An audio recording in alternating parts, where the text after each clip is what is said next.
Quando existimos, não existe morte. Quando há morte, não existimos mais. A vida é passageira e tudo que construímos fica para trás. E depois que essa viagem acaba, só resta as lembranças para quem ficou aqui. Nossos vídeos têm caráter educacional visando recriar em 3D as notícias veiculadas por jornais, revistas e outros meios de imprensa.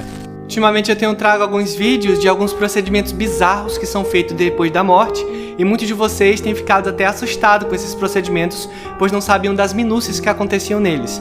E hoje eu trago mais um, que é quando uma pessoa sofre algum tipo de acidente ou tem algum tipo de morte traumática que deve ser investigada, ela vai para o necrotério, e lá acontecem alguns procedimentos estranhos que são obtidos para estudar o corpo e descobrir a causa da morte. Então, maninhos e maninhas, já ative o sininho de todas as notificações, que eu vou te contar tudo o que acontece com o corpo depois que alguém morre e vai para o necrotério. Tudo se inicia do seguinte: tem que ter uma morte brutal. Ou a pessoa foi encontrada morta, ou ela foi tiraram a vida dela, ou ela teve algum tipo de morte peculiar que envolve violência. Então ela vai para o necrotério. E lá o corpo precisa ser investigado, precisa ser analisado. E o perito, o médico legista, ele precisa identificar o que causou a morte daquela pessoa. E para isso ele precisa fazer estudos. Então o que ele vai fazer? Ele vai colocar ela lá no local, na maca, né? E aí ele vai começar a lavar o corpo para poder tirar toda a impureza por fora. E vai começar a fazer os cortes na região do abdômen, do tórax e da cabeça, do cérebro, que são as 3 cavidades mais importantes do corpo, onde você pode ter acesso aos órgãos internos. Beleza, feito isso, o que vai ser feito? Ele vai fazer um corte no couro cabeludo, que vai pegar de uma orelha a outra. E esse corte vai possibilitar ele cortar a caixa do crânio com uma serra elétrica, porque o osso do crânio é muito forte, é muito rígido. Não dá para cortar com uma faquinha, então ele usa uma serra elétrica para fazer isso. E com essa serra elétrica ele tira a tampa do crânio e vai começar a estudar o cérebro. Vai verificar os ligamentos do cérebro, o estado, a coloração, os nervos, ver como é que está o cérebro para ver se ele descobre alguma coisa.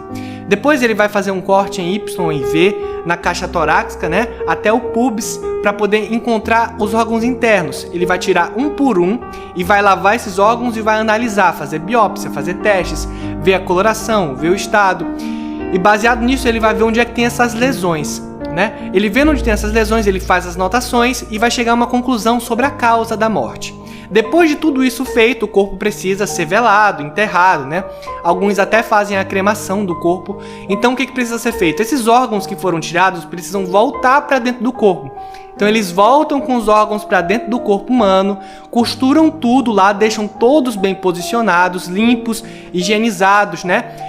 Fazem a costura do corpo, fecham o corpo e pronto. O corpo está livre para ser entregue à família e aí ter o velório e ter o enterro. Normalmente esse procedimento dura de 4 a 8 horas de fazer essa limpeza, essa remoção, o estudo da causa da morte. Só que assim, pessoal, existem casos bizarros que antes de fazer essa autópsia do corpo, o cara na verdade estava só em um coma e ele acorda lá no meio do ML. Já ouvi vários casos assim. Por isso que ele sempre se espera de 4 a 8 horas depois da morte para verificar os sinais da morte, que é o corpo perde a temperatura, começa a ter um mau cheiro, a pessoa fica pálida, sem circulação sanguínea, e aí sim começam esses procedimentos, né, de abertura, de estudo. Porque é muito complicado fazer isso sem ter essa certeza, né? Porque o que constata a morte no Brasil é a morte cerebral, não é a morte do coração nem dos órgãos. O cérebro pode morrer, os órgãos continuarem trabalhando, mas a pessoa está morta, porque ela está ali puramente mecânico. Então, é isso que se constata a morte no Brasil. É isso aí, maninhos e maninhas. Até o próximo vídeo. Valeu!